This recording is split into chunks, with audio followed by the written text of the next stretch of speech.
Hi, everybody. It's Craig from Doc Sports. Back to the WNBA rundown of games for Sunday the 17th of May. Hope everybody's had a good start to May. Not the greatest month so far. Been a little bit up and down. Had a couple terrible bad beats in my top plays, including yesterday the UFL top play. Quarterback goes down and halfway through, or third of the way, 2/3 of the way through the first quarter. No chance after that. But big bounce back today, and I want you to get you in on. I want to have 3 plays today, get you the 2-week All Sports Pass. I went to the boss and said, hey, give me a deal. He's like, hey, it's the weekend. You're going to have to open up the one you had last. I said, fine. 2-week All Sports Pass, $99. That's over a $600 value right now. You'll get WNBA for today, MLB, and a prop play. Nothing huge today, but just solid winners today to get us back on track and get us a huge next round of the playoffs. I really like these matchups, both in the NBA and the NHL. Text your name to get in, 574-333-8717.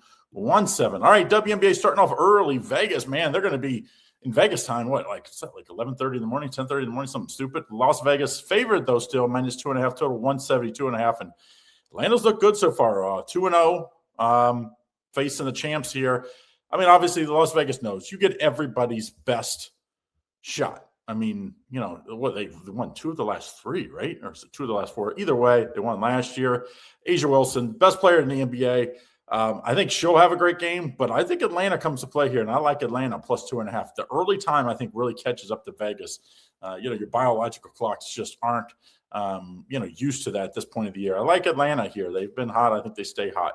Seattle at Indy here. Indy -10.5 total, 176.5. And Caitlin Clark playing out of her mind last game, forced an amazing shot to force overtime. Still lost. 0-2 on the so far at home this year, and 1-2 overall. I mean, their defense has been doo-doo. Have not stopped anybody. I like the team total Indiana over here. I think they'll score their fair share. I think they'll probably score in the 90s. Unfortunately, they're probably going to give up their fair share as well.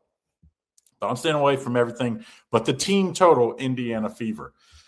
Chicago and Minnesota. Minnesota favored by 5.5 total, 169.5. And I think Chicago, I thought they might have a slower start, but they've looked really good. 2-1 so far. Same with Minnesota here. I think it's just a little too many points. I think this one's going to be nip and tuck throughout. I think Chicago keeps it within the 5.5. Now, the last game here, Toronto at LA, and Toronto's been solid. They've covered, I believe 2 of the 3 games, even though they're just 1-2 straight up. In LA, 1-2 straight up, 0-3 against the spread. So have not been great. And it looked like they were going to cover last game and then just couldn't push it through. I mean, it was a big line of 7.5 against Toronto last time. So this is one of those games where you play the same team twice and with a day off in between. I like Toronto to cover again. I mean, Toronto came roaring back in that game. I think Toronto does it again. So, of course, I got a top play in one of these, be a 3-unit play. Of course, the only way you find out is if you get in on that 2-week All Sports Pass. Top play will be a prop today. So, get on the 2 weeks All Sports Pass. You'll get the prop, the MLB, and the WNBA plays, plus 13 more days of winners. That's over $600 value. Text your name, say you want Craig's 2-week All Sports Pass, 574-333-8717. Good luck.